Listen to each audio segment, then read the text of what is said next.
Hey, this is Overpass Insights. My name is Eric and I make apps. Now today I want to talk about the ambition of the people we surround ourselves with.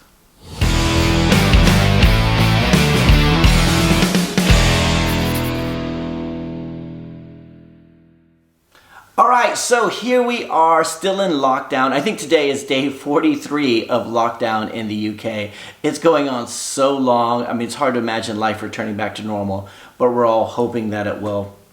But we'll see. I think there'll be a lot of changes going forward, but who knows? Anyway, today I wanted to talk a little bit about ambition. You know, a couple weeks ago I did a video saying how during lockdown I was getting tired of all the motivational speakers on YouTube saying, this is your opportunity, you need to go out there. You can't just sit on your butt, you need to make the most of this opportunity, learn a new skill, do a new thing, whatever. And I just thought, I'm just tired of it all, right?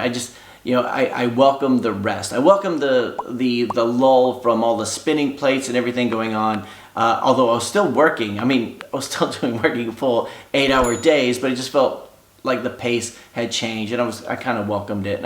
And I'd said in the video that I was just feeling kind of lazy through lockdown, but the restlessness was starting to arise, right? It was, after a while, I can't be lazy anymore, and I have to do something. And this weekend, I spent the whole weekend working on my own applications, just going through and updating AdMob libraries, resubmitting those to the Play Store and to the app, well, mostly the Play Store. Right, and getting that stuff done, and it felt so good to get that done. I've been getting back into my workout routines in the mornings, which is really good, getting back into my morning routine, and it feels really good to get back into doing that, right? And it's almost like that restlessness sort of kicked in, right?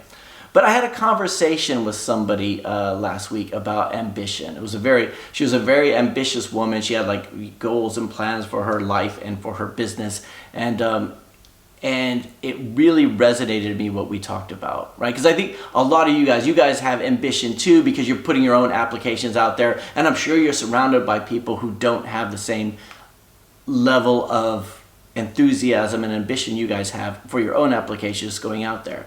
And a lot of the times through my life, I can't say I've always been ambitious. I think I always have been, but I was too embarrassed to tell people about it. Like, you don't want to tell people, like, I want to start my own business one day. I want to be able to do my own thing. I want to be able to do a YouTube channel. I want to be able to do this, because you think they'll just mock you or think that you're silly, so you play small for them, right? Which is the kind of thing I could just kick myself for all the times I played small because I didn't want to be ostracized by the people around me. But that's one of the things I notice as I get older, right? A lot of the times you have relationships that are not quite right. Like, there's just people that you hang around with because it's like an obligation thing, or they're just being polite, and you're just like, I just don't enjoy talking to this person. And a lot of the times it has to be because of their level of ambition, right? They don't have it. They'll if you wanted to run a marathon and you're getting out there and putting in the miles, like, which I've done in the past, and then everybody would say, I don't know how you could do that. I think you're crazy, all that kind of stuff. In some ways it's flattering. It's flattering because you're like, I'm that guy. I'm the go-getter. But after a while you're like, it just weighs you down. It saps your energy. You're like, yeah, maybe it is too much. Yeah, maybe I should just kick back and watch Ozark tonight. Maybe I should just, not worry about my apps. They're not going anywhere, right? And it's easy to do that, right? But then when you get around somebody who equals your ambition, who has goals and plans for life, they don't want to just wait until whatever life happens to them, or, they're 5 years from now, they don't expect it to be just like now, but slightly different. Right, then it's encouraging, right? It's almost like you feed off that person's ambition, right? And the danger is that they're not going to feed off yours, because yours might not be as high. But I just find that having the ambition, being able to put the apps out onto the App Store, actually taking the time to do it, is very, very rare, right? I know a lot of people do it because they think it's a sure thing. Once they find out it's not a sure thing and they actually have to work at it, then they realize the risks that are involved, and then it's even more valuable that they do it. Or people who create content, people who put YouTube videos out there, people who write books, people who do all that kind of stuff are probably surrounded by people who don't do that, and they probably have a league of people who do it, or like a mastermind.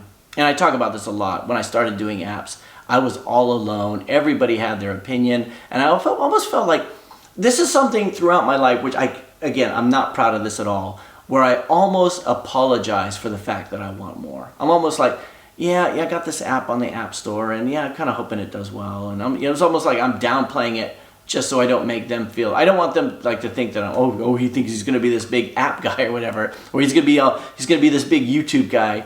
But ultimately, that's what you have to do, right? And I wish I could say I did it. I was that guy who just, I don't care what people think, but it does weigh in on you. I've been thinking about this a lot lately. A lot of my relationships, the reason they don't progress or the reason they don't keep going forward is because of that lack of ambition. You can't say that, I want to, like, for me, I want to have my apps make more income. I want to be able to do more with this YouTube channel. I want the YouTube channel to get to 100,000 subscribers, right? So I appreciate everybody who's ever shared it or you subscribed. I really appreciate that. But that's just kind of one of those things, right? I work at it. It's not like I'm just, it's just this thing. And when you round someone with no ambition, they try to explain all that stuff away. So, you're just the kind of guy who does that. Or you're just the kind of guy who gets up early. Or you're just the kind of person who does that. And all of that stuff, for an ambitious person, they know how hard it is. They know it's hard to put an app out there onto the App Store. They know it's hard to give up their free time to work on something in the evenings or in the early mornings. And they know what it's like to put themselves on camera, or they know what it's like to get to the gym every morning. It's difficult, but you have to have that thing that drives you. And sometimes just being around people who sap your energy is not good. And as I get older, I start to be more wary of that. I think one of the things I'm proudest of on this channel and the live, especially the live stream where everybody gets together, it's a bunch of like-minded people who are doing the same thing, right? It was very lonely for me to begin with because nobody else I knew around me was doing apps, right? I didn't even know of any communities out there, or the communities that were out there were filled with people trying to push their get-rich-with-app courses, or they passing themselves off as experts. Anyway. I guess I'm kind of rambling on here, but I've been thinking about it a lot lately. And you guys, as ambitious people, I wanted to know if you experience that. I mean, you might have siblings or spouses or work colleagues that are just not on the same level of you, and that might be difficult, but I hope that you're able to get to around people who share the same level of ambition and enthusiasm the way that I am with you guys, because it's the only thing that keeps you sane, the only thing that makes you think, yeah, you know what, maybe you're right. Maybe I am trying too hard. I want to be, when I'm on my deathbed, I don't want to be saying that I didn't. I'd rather say that I tried too hard and failed than I didn't try hard enough. Anyway, let me know you guys' thoughts. I hope you're doing well. I hope you're keeping safe. I hope you're keeping healthy. And I'll talk to you again tomorrow.